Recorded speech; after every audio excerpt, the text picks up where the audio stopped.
Hey guys, welcome to Shafiq blogs. এই যে কারকলের মূল দেখতেছেন, এই কারকলের মূল আজকে জমিতে রোপণ করব। সঙ্গে থাকুন পুরো ব্লগ জুড়ে। ওর গাছ উঠছে, এগুলিকে এখন উঠিয়ে নিয়ে জমিতে রোপণ করব।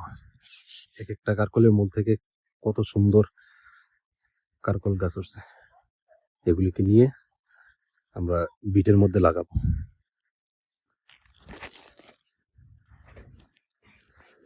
অনেক সাবধানতা অবলম্বন করতে হবে যাতে গাছগুলি না ভাঙে। অনেক দূরে কাছে দিয়ে খোঁচা দিতে হয় যাতে মূলটা নষ্ট না হয়। এই দেখো, এই মূলটা থেকে কতগুলি গাছ উঠছে, কি সুন্দর, অসাধারণ। দেখুন আমার মূলগুলি একটাও মিস যায়নি, প্রত্যেকটা মূল থেকে গাছ উঠছে। এই দেখো, এখন এই সবগুলি মূলকে নিয়ে জমিতে বিটের মধ্যে রোপণ করবো। এই জমিতে কারকলের মূল রোপণ করব। দেখুন বিট করে এর মধ্যে গোবর সার দিয়েছি। বাবা এখানে বিটের মধ্যে গোবর সার আর মাটি মিক্স করতেছে। এক একটা বিটে একটা করে কারকলের মূল লাগাবো। এই দেখুন প্রত্যেকটা মূল থেকে কি সুন্দর কারকলের গাছ উঠেছে। এই দেখুন, এই দেখুন।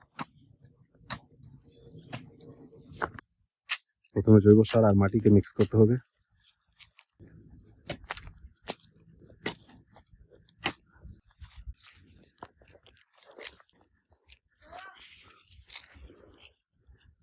এই জায়গার মাটিটা জোর আছে। কাছি বাবা, কাছে লাগবে না। সরে লাগাইছি জমিতে একটা মূল লাগাই রে। এটা অনেক বড়, এটা দুইটা মূল করান যাবো না নিয়া, দুইটা মূল হইব না, এটা ঠিক বনি।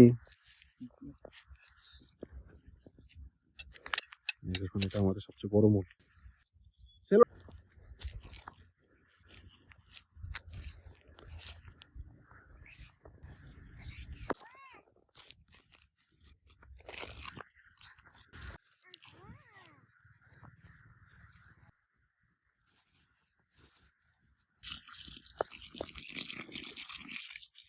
ভালো করে আমরা জল দিয়ে দিতেছি ওইগুলি রোপণ করার পরে।